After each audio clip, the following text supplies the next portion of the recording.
ನಮಸ್ಕಾರ ವೀಕ್ಷಕರೇ, PR ಅಕಾಡೆಮಿಗೆ ಸ್ವಾಗತ. ನೀವೇನಾದ್ರೂ ಸರ್ಕಾರಿ ಹುದ್ದೆಯನ್ನ ಹುಡುಕ್ತಾ ಇದ್ದೀರಾ ಅಂದ್ರೆ ಇದೊಂದು ಕರೆಕ್ಟ್ ಆಗಿರೋ ವಿಡಿಯೋ ಆಗಿದೆ. ಸರ್ಕಾರಿ ಪ್ಯೂನ್ ಹುದ್ದೆಯನ್ನ ಬ್ಯಾಂಕ್ ನಲ್ಲಿ ಕರೆದಿದ್ದಾರೆ. ಇದು ಯಾವ ಹುದ್ದೆ, ಹೇಗೆ ಅರ್ಜಿಯನ್ನ ಹಾಕೋಬೇಕು, ವಯೋಮಿತಿ, ಡೀಟೇಲ್ಸು, ಎಜುಕೇಶನ್, ಕ್ವಾಲಿಫಿಕೇಶನ್ ಇದೆಲ್ಲದರ ಬಗ್ಗೆ ಸಂಪೂರ್ಣ ಮಾಹಿತಿಯನ್ನ ತಿಳಿಸ್ಕೊಡ್ತೀವಿ. ವಿಡಿಯೋನ ಕೊನೆ ತನಕ ನೋಡಿ. ವಿಡಿಯೋ ಶುರು ಮಾಡೋದಕ್ಕೂ ಮುಂಚೆ ಇನ್ನೂ ಈ ಚಾನಲ್ ಸಬ್ಸ್ಕ್ರೈಬ್ ಆಗಿಲ್ಲ ಅಂದ್ರೆ ಇವಾಗಲೇ ಸಬ್ಸ್ಕ್ರೈಬ್ ಆಗಿ ಪ್ರತಿದಿನನೂ ಗವರ್ನಮೆಂಟ್ ಮತ್ತೆ ಪ್ರೈವೇಟ್ ಸೆಕ್ಟರ್ ಜಾಬ್ ಡೀಟೇಲ್ಸ್ನ ತಿಳ್ಕೋಬಹುದು. ಹಾಗೆ ಅದರ ಪಕ್ಕದಲ್ಲಿರೋ ಬೆಲ್ ಐಕನ್ ಪ್ರೆಸ್ ಮಾಡೋದು ಮರಿಬೇಡಿ. ವಿಡಿಯೋ ಅಪ್ಲೋಡ್ ಆಗಿದ ತಕ್ಷಣ ನಿಮಗೆ ನೋಟಿಫಿಕೇಶನ್ ಬರುತ್ತೆ. ಆದಷ್ಟು ಬೇಗ ನೀವು ಅರ್ಜಿಯನ್ನ ಹಾಕೋಬಹುದು.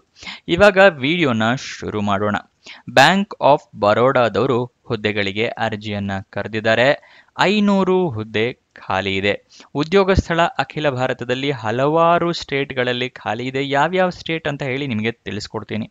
ಯಾವ ಹುದ್ದೆ ಅಂದ್ರೆ ಆಫೀಸ್ ಅಸಿಸ್ಟೆಂಟ್ ಪ್ಯೂನ್ ಹುದ್ದೆ ಇದಾಗಿರುತ್ತೆ.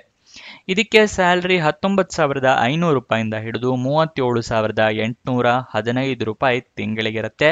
ಪ್ಲಸ್ ನಿಮಗೆ ಡೈಲಿ ಅಲೋವೆನ್ಸು, ಟ್ರಾವೆಲ್ ಅಲೋವೆನ್ಸು, HR ಅಲೋವೆನ್ಸ್ ಅಂದ್ರೆ ಹೌಸ್ ರೆಂಟ್ ಅಲೋವೆನ್ಸು ಇದೆಲ್ಲ ಇರುತ್ತೆ. ಇವಾಗ ಯಾವ್ಯಾವ ಸ್ಟೇಟ್ನಲ್ಲಿ ಎಷ್ಟೆಷ್ಟು ಹುದ್ದೆ ಖಾಲಿ ಇದೆ ಅಂತ ಹೇಳಿ ತಿಳ್ಕೊಳ್ಳೋಣ. ಆಂಧ್ರ ಪ್ರದೇಶನಲ್ಲಿ 22, ಅಸ್ಸಾಂನಲ್ಲಿ 4, ಬಿಹಾರಲ್ಲಿ 23, ಚಂಡೀಗಢಲ್ಲಿ 1, ಛತ್ತೀಸ್ಗಢಲ್ಲಿ 12, ಬೇರೆ ಬೇರೆ ಪ್ರದೇಶಗಳಲ್ಲಿದೆ. ವಿಡಿಯೋನ ಪಾಸ್ ಮಾಡಿ ನೋಡ್ಕೊಳ್ಳಿ. ನಾನು ಕರ್ನಾಟಕದ ಒಂದು ಹೇಳ್ತೀನಿ. ಕರ್ನಾಟಕದಲ್ಲಿ 31 ಹುದ್ದೆ ಖಾಲಿ ಇರುತ್ತೆ. ಬೇರೆ ಬೇರೆದು ಬೇಕು ಅಂದರೆ ನಿಮ್ಗೆ ಯಾವ ಸ್ಟೇಟಿಂದ ಬೇಕೋ ಅದನ್ನು ಪಾಸ್ ಮಾಡಿ ಸ್ಕ್ರೀನ್ಶಾಟ್ ತಗೋಬಹುದು. ಇದಿಷ್ಟು ಅಂದರೆ ಟೋಟಲ್ 500 ಹುದ್ದೆ ಖಾಲಿ ಇರುತ್ತೆ. 500 ಹುದ್ದೆ ಖಾಲಿ ಇರುತ್ತೆ. ನೆಕ್ಸ್ಟ್ ಇದಕ್ಕೆ ಎಜುಕೇಷನ್ ಕ್ವಾಲಿಫಿಕೇಶನ್ ಏನು ಮಾಡಿರಬೇಕು ಅಂತ ಹೇಳಿದ್ರೆ 10th ಪಾಸ್ ಆಗಿದ್ದರೆ ಸಾಕು, ನೀವು ಅರ್ಜಿಯನ್ನ ಹಾಕೋಬಹುದು. 10th ರೆಕಗ್ನೈಸ್ಡ್ ಯೂನಿವರ್ಸಿಟಿ ಅಥವಾ ರೆಕಗ್ನೈಸ್ಡ್ ಬೋರ್ಡಿಂದ ನೀವು ಕಂಪ್ಲೀಟ್ ಮಾಡಿರಬೇಕಾಗತ್ತೆ. ನೆಕ್ಸ್ಟ್ ನಿಮಗೆ ಹೇಗೆ ಅರ್ಜಿಯನ್ನ ಹಾಕೊಳ್ಳೋದು ಅನ್ನೋದರ ವಿವರನ ತಿಳಿಸ್ಕೊಡ್ತೀನಿ. ಅದಕ್ಕಿಂತ ಮುಂಚೆ ನೆನಪಿಸ್ತಾ ಇದ್ದೀನಿ, ಇನ್ನೂ ಈ ವಿಡಿಯೋಗೆ ಲೈಕ್ ಮಾಡಿಲ್ಲ ಅಂದ್ರೆ ದಯವಿಟ್ಟು ಲೈಕ್ ಮಾಡಿ, ಹಲವಾರು ಜನರಿಗೆ ವಿಡಿಯೋನ ತಲುಪೋ ಥರ ಮಾಡಿ. ಮತ್ತೆ ನಿಮ್ಮ ಫ್ರೆಂಡ್ಸ್ ಅಥವಾ ರಿಲೇಟಿವ್ಸ್ ಯಾರಾದರೂ ಜಾಬ್ ಹುಡುಕ್ತಾ ಇದ್ದಾರೆ ಅಂತ ಹೇಳಿದ್ರೆ ಅಂಥವರಿಗೆ ಈ ವಿಡಿಯೋನ ಈ ಚಾನಲ್ನೆಲ್ಲ ಶೇರ್ ಮಾಡಿ, ಅವರಿಗೂ ಕೂಡ ಜಾಬ್ ಹುಡುಕೋಕೆ ಹೆಲ್ಪ್ ಆಗುತ್ತೆ. ಇವಾಗ ನೆಕ್ಸ್ಟ್ ನಿಮಗೆ ಅರ್ಜಿಯನ್ನ ಹೇಗೆ ಹಾಕೋದು ಅನ್ನೋದರ ವಿವರನ ತಿಳಿಸ್ಕೊಡ್ತೀನಿ. ಅದಕ್ಕಿಂತ ಮುಂಚೆ ನಿಮಗೆ ಇಲ್ಲಿ ಒಂದು ಕ್ರೈಟೀರಿಯಾ ಕೇಳಿದ್ದಾರೆ. ಏನು ಅಂತ ಹೇಳಿದ್ರೆ ನಿಮಗೆ ಲೋಕಲ್ ಲ್ಯಾಂಗ್ವೇಜ್, ಯಾವ ಸ್ಟೇಟ್ನಲ್ಲಿ ಅರ್ಜಿ ಹಾಕ್ತೀರಾ ಅಲ್ಲಿನ ಲೋಕಲ್ ಲ್ಯಾಂಗ್ವೇಜು ಓದಕ್ಕೆ, ಬರೆಯೋಕ್ಕೆ ಮತ್ತು ಮಾತನಾಡೋಕ್ಕೆ ಬರಬೇಕು. ಅಂದರೆ ಕರ್ನಾಟಕದಲ್ಲಿ ನೀವು ಹಾಕ್ತಾ ಇದ್ದೀರಾ ಅಂತ ಹೇಳಿದ್ರೆ ಕನ್ನಡ ಮಾತನಾಡೋಕ್ಕೆ, ಓದಕ್ಕೆ, ಬರೆಯೋಕ್ಕೆ ಬರಬೇಕಾಗತ್ತೆ. ಯಾರ್ಯಾರು ಅರ್ಜಿ ಹಾಕ್ತಿರಲ್ಲ ಅಂಥವರಿಗೆ. ನೆಕ್ಸ್ಟ್ ಅಪ್ಲಿಕೇಶನ್ ಫೀ ವಿವರ ತಿಳ್ಕೊಳ್ಳೋದಾದ್ರೆ SC/ST ಕ್ಯಾಂಡಿಡೇಟ್ಸ್ಗಳಿಗೆ, PWBD ಅಂದರೆ person with benchmark disability ಕ್ಯಾಂಡಿಡೇಟ್ಸ್ಗಳಿಗೆ, ಎಕ್ಸ್ ಸರ್ವಿಸ್ಮೆನ್ ಕ್ಯಾಂಡಿಡೇಟ್ಸ್ಗಳಿಗೆ, ಡಿಸೇಬಲ್ಡ್ ಎಕ್ಸ್ ಸರ್ವಿಸ್ಮೆನ್ ಕ್ಯಾಂಡಿಡೇಟ್ಸ್ಗಳಿಗೆ ಮತ್ತು ವುಮೆನ್ ಕ್ಯಾಂಡಿಡೇಟ್ಸ್ಗಳಿಗೆ 100 ರೂಪಾಯಿಗಳ ಅಪ್ಲಿಕೇಶನ್ ಶುಲ್ಕ ಇರುತ್ತೆ. ನೆಕ್ಸ್ಟ್ ಜನರಲ್ ಕ್ಯಾಂಡಿಡೇಟ್ಸ್ಗಳಿಗೆ, EWS ಕ್ಯಾಂಡಿಡೇಟ್ಸ್ಗಳಿಗೆ, OBC ಕ್ಯಾಂಡಿಡೇಟ್ಸ್ಗಳಿಗೆ 600 ರೂಪಾಯಿ ಅಪ್ಲಿಕೇಶನ್ ಫೀಸ್ ಇರುತ್ತೆ. ಅಪ್ಲಿಕೇಶನ್ ಫೀಸ್ನ ನೀವು ಆನ್ಲೈನ್ ಮುಖಾಂತರ ಪೇ ಮಾಡಬೇಕು. ಆಫ್ಲೈನ್ ಮುಖಾಂತರ ಪೇ ಮಾಡೋಕೆ ಅವಕಾಶ ಕೊಟ್ಟಿರೋದಿಲ್ಲ ಅವರು. ನೆಕ್ಸ್ಟ್ ಸೆಲೆಕ್ಷನ್ ಪ್ರೋಸೆಸ್ ವಿವರ ತಿಳ್ಕೊಳ್ಳೋದಾದ್ರೆ ಆನ್ಲೈನ್ನಲ್ಲಿ ಪರೀಕ್ಷೆ ಇರುತ್ತೆ. ಅದಾದ ನಂತರ ಇಂಟರ್ವ್ಯೂ ಇರುತ್ತೆ. ಅಂದರೆ ಆನ್ಲೈನ್ ಟೆಸ್ಟು ಮತ್ತು ಇಂಟರ್ವ್ಯೂ ಅಂದರೆ ಸಂದರ್ಶನ, ಇದರ ಸೆಲೆಕ್ಷನ್ ಪ್ರೋಸೆಸ್ ಆಗಿರುತ್ತೆ. ಇಲ್ಲಿ ಅಪ್ಲಿಕೇಶನ್ ಫೀಸು ಕಮ್ಮಿ ಇಟ್ಟಿರೋದ್ರಿಂದ ಕ್ಯಾಟಗರಿ ವೈಸು ನೀವು SC/ST ಕ್ಯಾಟಗರಿ ಆಗಿದ್ರೆ ನೀವು ಕ್ಯಾಸ್ಟ್ ಸರ್ಟಿಫಿಕೇಟ್ನ ಇಟ್ಕೋಬೇಕು. PWD ಕ್ಯಾಟಗರಿ ಆಗಿದ್ರೆ ಡಿಸೇಬಲ್ಡ್ ಸರ್ಟಿಫಿಕೇಟ್ ಇಟ್ಕೋಬೇಕು. ಎಕ್ಸ್ ಸರ್ವಿಸ್ಮೆನ್ ಆಗಿದ್ರೆ ನಿಮ್ಮ ಹತ್ರ ಎಕ್ಸ್ ಸರ್ವಿಸ್ಮೆನ್ ಸರ್ಟಿಫಿಕೇಟ್ ಇರಬೇಕು. ಮತ್ತು ಡಿಸೇಬಲ್ಡ್ ಎಕ್ಸ್ ಸರ್ವಿಸ್ಮೆನ್ ಅಂದರೆ ನಿಮ್ಮ ಹತ್ರ ಡಿಸೇಬಲ್ಟಿ ಸರ್ಟಿಫಿಕೇಟು ಮತ್ತು ಎಕ್ಸ್ ಸರ್ವಿಸ್ಮೆನ್ ಸರ್ಟಿಫಿಕೇಟ್ ಎರಡು ಕೂಡ ಇರಬೇಕಾಗತ್ತೆ. ನೆಕ್ಸ್ಟು ಈ ಸ್ಟೆಪ್ಸ್ಗಳನ್ನ ಫಾಲೋ ಮಾಡಿದ್ರೆ ನಿಮಗೆ ಜಾಬ್ ಪಕ್ಕಾ ಸಿಗುತ್ತೆ. ಯಾವ ಸ್ಟೆಪ್ಸು ಅಂತ ತೋರಿಸ್ಕೊಡ್ತಾ ಇದ್ದೀನಿ, ಗಮನ ಕೊಟ್ಟು ನೋಡ್ಕೊಳ್ಳಿ. ಮೊದಲನೆಯ ಸ್ಟೆಪ್ಪು ಅಫಿಷಿಯಲ್ ನೋಟಿಫಿಕೇಶನ್ PDF ನ ಸಂಪೂರ್ಣವಾಗಿ ಓದ್ಕೊಳ್ಳೋದು. ಏನಕ್ಕೆ ಅಂತ ಹೇಳಿದ್ರೆ ಏನೇನು ಎಲಿಜಿಬಿಲಿಟಿ ಕ್ರೈಟೀರಿಯಾ ಇದೆ, ಏನೇನು ರಿಕ್ವೈರ್ಮೆಂಟ್ಸ್ ಇದೆ ಅಂತ ಎಲ್ಲ ತಿಳ್ಕೊಂಡ ನಂತರನೇ ನೀವು ಅರ್ಜಿಯನ್ನ ಹಾಕೋಬೇಕು. ಅದಕ್ಕೋಸ್ಕರ ಇದು ಓದ್ಕೊಳ್ಳೋದು ಅತಿ ಮುಖ್ಯ.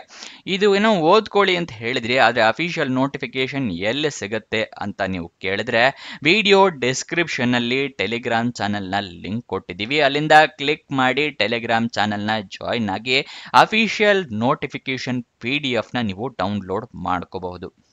ಈಗ ಸೆಕೆಂಡ್ ಸ್ಟೆಪ್ಸ್ನ ತೋರಿಸ್ತಾ ಇದ್ದೀನಿ. ಅಪ್ಲಿಕೇಶನ್ನ ನೀವು ಆನ್ಲೈನ್ ಮುಖಾಂತರ ಹಾಕ್ಕೋಬೇಕು. ಆನ್ಲೈನ್ ಅರ್ಜಿಯಲ್ಲಿ email I D, mobile number ಇದನ್ನೆಲ್ಲ ಕರೆಕ್ಟಾಗಿ ಮೆನ್ಷನ್ ಮಾಡಿ. ನಿಮಗೇನಾದರೂ ಜಾಬ್ ಸಿಕ್ಕಿದ್ರೆ ಇಮೇಲ್ ಮುಖಾಂತರ ಅಥವಾ SMS ಮುಖಾಂತರ ನಿಮಗೆ ಕಮ್ಯುನಿಕೇಟ್ ಮಾಡ್ತಾರೆ, ಅದಕ್ಕೋಸ್ಕರ.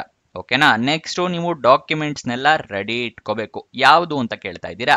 ID ಪ್ರೂಫ್ಗೆ ಆಧಾರ್ ಕಾರ್ಡ್, ವೋಟರ್ ID ಅಥವಾ ಪಾನ್ ಕಾರ್ಡ್ ಈ ಥರ ಫೋಟೋ ಇರುವಂತಹ ID ಪ್ರೂಫ್ನ ರೆಡಿ ಇಟ್ಕೊಳ್ಳಿ. ಏಜ್ ಪ್ರೂಫ್ಗೆ SSLC ಮಾರ್ಕ್ಸ್ ಕಾರ್ಡ್ನ ಇಟ್ಕೊಂಡಿರಿ. ನೆಕ್ಸ್ಟು ನಿಮ್ಮ ಎಜುಕೇಷನ್ ಕ್ವಾಲಿಫಿಕೇಷನ್ಗೆ ಮಾರ್ಕ್ಸ್ ಕಾರ್ಡು, ಸರ್ಟಿಫಿಕೇಟು ಎಲ್ಲ ಇಟ್ಕೊಂಡಿರಿ. ರೆಸ್ಯೂಮೆ ಇಟ್ಕೊಂಡಿರಿ. ಆನ್ಲೈನ್ ಅಪ್ಲಿಕೇಶನ್ ಆಗಿರೋದ್ರಿಂದ ಕೇಳೋದಿಲ್ಲ, ಬಟ್ ಸೇಫ್ಟಿಗೆ ಇಟ್ಕೊಂಡಿರಿ. ಎಕ್ಸ್ಪೀರಿಯನ್ಸ್ ಏನಾದರೂ ಇದೆಯಾ? ಎಕ್ಸ್ಪೀರಿಯನ್ಸ್ ಸರ್ಟಿಫಿಕೇಟ್ ತೆಗೆದಿಟ್ಕೊಳ್ಳಿ. ಅಪ್ಲಿಕೇಶನ್ ಏನೋ ಆನ್ಲೈನ್ ಹಾಕ್ಕೋಬೇಕು ಅಂತ ಹೇಳಿದೆ, ಅದು ಎಲ್ಲಿ ಸಿಗುತ್ತೆ ಅಂತ ನಿಮಗೆ ವಿಡಿಯೋದಲ್ಲಿ ಮುಂದೆ ತಿಳಿಸ್ಕೊಡ್ತೀವಿ. ನೆಕ್ಸ್ಟು ಅಪ್ಲಿಕೇಶನ್ಗೆ ಡಾಕ್ಯುಮೆಂಟ್ಸ್ ಎಲ್ಲ ರೆಡಿ ಇಟ್ಕೊಳ್ಳಿ ಅಂತ ಏನೋ ಹೇಳ್ತೆ, ಆದರೆ ನೀವು ಪ್ರಿಂಟ್ಔಟ್ ತೊಗೊಂಡು ಇಟ್ಕೊಂಡ್ರೆ ಉಪಯೋಗ ಇಲ್ಲ. ನೀವೆಲ್ಲದ್ರದ್ದು ಸ್ಕ್ಯಾನರ್ಡ್ ಕಾಪೀಸ್ ಇಟ್ಕೋಬೇಕಾಗತ್ತೆ. ಅಥವಾ ನೀವು ಮೊಬೈಲ್ನಲ್ಲಿ ಅರ್ಜಿಯನ್ನು ಹಾಕ್ತೀರಾ ಅಂದರೆ ಎಲ್ಲ ಡಾಕ್ಯುಮೆಂಟ್ಸ್ದು ಫೋಟೋ ತೊಗೊಂಡು ಇಟ್ಕೊಳ್ಳಿ, ಅಪ್ಲೋಡ್ ಮಾಡೋಕ್ಕೆ ಈಸಿ ಆಗುತ್ತೆ. ನೆಕ್ಸ್ಟ್ ನಿಮ್ಮ ರೀಸೆಂಟ್ ಪಾಸ್ಪೋರ್ಟ್ ಸೈಜ್ ಫೋಟೋಗ್ರಾಫ್ ಇಟ್ಕೊಂಡಿರಿ, ಅರ್ಜಿಯಲ್ಲಿ ಕೇಳಿದ್ರೆ ಅಟ್ಯಾಚ್ ಮಾಡಬಹುದು. ಅಪ್ಲಿಕೇಶನ್ ಎಲ್ಲ ಫಿಲಪ್ ಮಾಡಿದ ನಂತರ ಸಬ್ಮಿಟ್ ಬಟನ್ನ ಕ್ಲಿಕ್ ಮಾಡ್ತೀರಲ್ಲ, ಸಬ್ಮಿಟ್ ಬಟನ್ನ ಕ್ಲಿಕ್ ಮಾಡಿದ ಮೇಲೆ ಅಪ್ಲಿಕೇಶನ್ ನಂಬರು ಅಥವಾ ರಿಕ್ವೆಸ್ಟ್ ನಂಬರ್ ಈ ಥರ ಏನಾದರೂ ಬಂದರೆ ಅದನ್ನು ಬರೆದು ಇಟ್ಕೊಳ್ಳಿ ಅಥವಾ ಫೋಟೋ ತೊಗೊಂಡು ಇಟ್ಕೊಳ್ಳಿ. ನಿಮ್ಮ ಫ್ಯೂಚರ್ ರೆಫರೆನ್ಸ್ಗೆ ಅದು ಬೇಕಾಗುತ್ತೆ. ಇವಾಗ ವಯೋಮಿತಿಯ ಡೀಟೇಲ್ಸ್ನ ತಿಳ್ಕೊಳ್ಳೋಣ. ಏಜ್ ಲಿಮಿಟ್ ಮಿನಿಮಮ್ 18 ವರ್ಷ ಆಗಿರಬೇಕು. ಮ್ಯಾಕ್ಸಿಮಮ್ 26 ವರ್ಷದವರು ಕೂಡ ಅರ್ಜಿಯನ್ನು ಹಾಕೋಬಹುದು. ಆದರೆ ಕೆಲವೊಂದು ಕೆಟಗರಿ ಅವರಿಗೆ ವಯೋಮಿತಿ ಸಡಿಲಿಕೆ ಕೊಟ್ಟಿದ್ದಾರೆ. ಯಾವ್ಯಾವ ಕೆಟಗರಿ ಅವರಿಗೆ ಎಷ್ಟೆಷ್ಟು ವಯೋಮಿತಿ ಸಡಿಲಿಕೆ ಕೊಟ್ಟಿದ್ದಾರೆ ಅಂತ ತೋರಿಸ್ಕೊಡ್ತಾ ಇದ್ದೀನಿ. OBC ಕ್ಯಾಂಡಿಡೇಟ್ಸ್ಗಳಿಗೆ 3 ವರ್ಷದ ಸಡಿಲಿಕೆ ಕೊಟ್ಟಿದ್ದಾರೆ. SC ST ಕ್ಯಾಂಡಿಡೇಟ್ಸ್ಗಳಿಗೆ 5 ವರ್ಷದ ಸಡಿಲಿಕೆಯನ್ನು ಕೊಟ್ಟಿದ್ದಾರೆ. PWD ಕ್ಯಾಂಡಿಡೇಟ್ಸ್ಗಳಿಗೆ person with benchmark disability ಅಂತ ಕ್ಯಾಂಡಿಡೇಟ್ಸ್ಗಳಿಗೆ 10 ವರ್ಷದ ಸಡಿಲಿಕೆ ಇದೆ. ಎಕ್ಸ್ ಸರ್ವಿಸ್ಮನ್ ಮತ್ತು ಡಿಸೇಬಲ್ಡ್ ಎಕ್ಸ್ ಸರ್ವಿಸ್ಮನ್ಗೂ ಕೂಡ ಸಡಿಲಿಕೆ ಕೊಟ್ಟಿದ್ದಾರೆ. ಎಕ್ಸ್ ಸರ್ವಿಸ್ಮನ್ ಕ್ಯಾಂಡಿಡೇಟ್ಸ್ಗಳಿಗೆ 3 ವರ್ಷದ ಸಡಿಲಿಕೆ ಮತ್ತು disabled ex serviceman SC ST ಕ್ಯಾಟಗರಿಗೆ ಬಿಲಾಂಗ್ ಆಗ್ತಾ ಇದ್ರೆ ಅಂಥವರಿಗೆ 8 ವರ್ಷದ ಸಡಿಲಿಕೆಯನ್ನು ಕೊಟ್ಟಿದ್ದಾರೆ. ವಿಡೋ ಮತ್ತು ಡೈವರ್ಸ್ಡ್ ವುಮೆನ್ ಕ್ಯಾಂಡಿಡೇಟ್ಸ್ಗಳಿಗೆ 35 ವರ್ಷದವ್ರ ತನಕ ಅರ್ಜಿಯನ್ನು ಹಾಕೋಬಹುದು, ಜನರಲ್ ಮತ್ತು EWS ಆಗಿದ್ದರೆ. ಅದೇ ಏನಾದರೂ ನೀವು OBC ಕ್ಯಾಟಗರಿ ಆಗಿದ್ದರೆ 38 ವರ್ಷದವ್ರ ತನಕ ಅರ್ಜಿ ಹಾಕೋಬಹುದು. ವುಮೆನ್ ಅಥವಾ ಡೈವರ್ಸ್ ಕ್ಯಾಂಡಿಡೇಟ್ಸ್ SC ST ಕ್ಯಾಟಗರಿಗೆ ಬಿಲಾಂಗ್ ಆಗ್ತಾ ಇದ್ದೀರಾ ಅಂದರೆ 40 ವರ್ಷದವ್ರ ತನಕ ಅರ್ಜಿಯನ್ನು ಹಾಕೋಬಹುದು. ನೀವು 18 ವರ್ಷ ನಡೀತಾ ಇದೆ ಆ ಥರ ಎಲ್ಲ ಕೇಳ್ತೀರಾ, ಹಾಕೋಬೋದಾ ಇಲ್ವೋ ಅಂತ ಕಮೆಂಟ್ ಬಾಕ್ಸ್ನಲ್ಲಿ, ಅದಕ್ಕೆ ತಿಳಿಸ್ಕೊಡ್ತಾ ಇದ್ದೀನಿ. 1 ಮೇ 2025ಕ್ಕೆ ನಿಮಗೆ 18 ವರ್ಷ ಆಗಿರಬೇಕು, ಅಂಥವರು ಅರ್ಜಿಯನ್ನು ಹಾಕೋಬಹುದು. ಗೊತ್ತಾಯ್ತಲ್ವಾ? ನೆಕ್ಸ್ಟು ನಿಮಗೆ ಈ OBC ಸರ್ಟಿಫಿಕೇಟು ಎಲ್ಲ ಇರಬೇಕಾಗುತ್ತೆ. ಯಾವ್ಯಾವ ಕ್ಯಾಟಗರಿಯ ರಿಸರ್ವೇಷನ್ ನೀವು ಪಡ್ಕೋಬೇಕು ಅಂತ ಇದ್ದೀರಾ ಆ ಕ್ಯಾಟಗರಿಯ ನಿಮ್ಮ ಹತ್ರ ಸರ್ಟಿಫಿಕೇಟ್ ಇರಬೇಕಾಗುತ್ತೆ.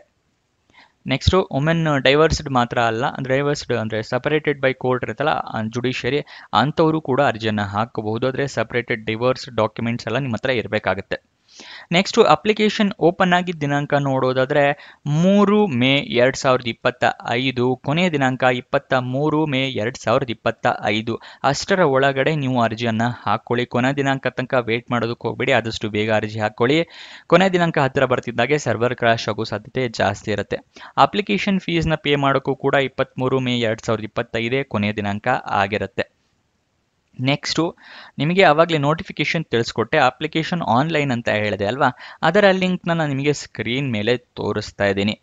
ಇದು ನಿಮಗೆ ಎಲ್ಲಿ ಸಿಗುತ್ತೆ ಅಂತ ಹೇಳಿದ್ರೆ ಡಿಸ್ಕ್ರಿಪ್ಷನ್ನಲ್ಲಿ ವಾಟ್ಸಪ್ ಚಾನಲ್ ಲಿಂಕ್ ಕೊಟ್ಟಿದ್ದೀನಲ್ಲ, ಅಲ್ಲಿಂದ ಕ್ಲಿಕ್ ಮಾಡಿ ವಾಟ್ಸಪ್ ಚಾನಲ್ಗೆ ಹೋದರೆ ನಿಮಗೆ ಅಪ್ಲಿಕೇಶನ್ ಲಿಂಕ್ನ ಸಿಗುತ್ತೆ. ಪ್ರತಿಯೊಂದು ಜಾಬ್ ಅಪ್ಲಿಕೇಶನ್ ಲಿಂಕ್ ವಾಟ್ಸಪ್ನಲ್ಲೇ ಇರುತ್ತೆ. ಸೊ ವಾಟ್ಸಪ್ ಚಾನಲ್ನ ಫಾಲೋ ಮಾಡೋದು ಮರಿಬೇಡಿ. ನೆಕ್ಸ್ಟ್ ಅಫಿಷಿಯಲ್ ವೆಬ್ಸೈಟ್ ಅಡ್ರೆಸ್ ಬೇಕು, ಅಲ್ಲಿಂದನೇ ನೀವು ಜಾಬ್ ಡೀಟೇಲ್ಸ್ನ ತಿಳ್ಕೊತೀರಾ ಅಂದರೆ ಅದನ್ನು ಕೂಡ ಮಾಡಬಹುದು. bankofbaroda.in ಇದನ್ನು ಗೂಗಲ್ನಲ್ಲಿ ಸರ್ಚ್ ಮಾಡಿ ಜಾಬ್ ಡೀಟೇಲ್ಸ್ ಕೂಡ ತಿಳ್ಕೊಬಹುದು. ಇದನ್ನು ಕೂಡ ನಾನು ನಿಮಗೆ ವಾಟ್ಸಪ್ ಚಾನಲ್ನಲ್ಲಿ ಕೊಟ್ಟಿರ್ತೀನಿ, ಅಲ್ಲಿಂದ ಕ್ಲಿಕ್ ಮಾಡಿ ನೀವು ಜಾಬ್ ಡೀಟೇಲ್ಸ್ನ ತಿಳ್ಕೊಳ್ಳಿ. ಇದಿಷ್ಟು ಈ ಜಾಬ್ನ ವಿವರ. ಏನಾದರೂ ಡೌಟ್ಸ್ ಅಥವಾ ಕ್ವಶನ್ಸ್ ಇದೆ ಅಂತ ಹೇಳಿದ್ರೆ ಕಮೆಂಟ್ ಬಾಕ್ಸ್ನಲ್ಲಿ ಕಮೆಂಟ್ ಮಾಡಿ, ನಾವು ಉತ್ತರ ಕೊಡೋದಕ್ಕೆ ಪ್ರಯತ್ನ ಮಾಡ್ತೀವಿ. ನೀವು ಇನ್ನೂ ನಮ್ಮ ಇನ್ಸ್ಟಾಗ್ರಾಮ್ ಚಾನಲ್ನ ಫಾಲೋ ಮಾಡಿಲ್ಲ ಅಂದರೆ ಡಿಸ್ಕ್ರಿಪ್ಷನಲ್ಲೇ ಅದರ ಲಿಂಕ್ ಕೂಡ ಇದೆ, ಅಲ್ಲಿಂದ ಕ್ಲಿಕ್ ಮಾಡಿ ಇನ್ಸ್ಟಾಗ್ರಾಮ್ನ ಫಾಲೋ ಮಾಡಿ. ಪ್ರತಿದಿನನೂ ಜಾಬ್ ಡೀಟೇಲ್ಸ್, ಜಾಬ್ ಅಪ್ಡೇಟ್ಸ್ನೆಲ್ಲ ಪಡ್ಕೋಬಹುದು ರೀಲ್ ಮುಖಾಂತರ.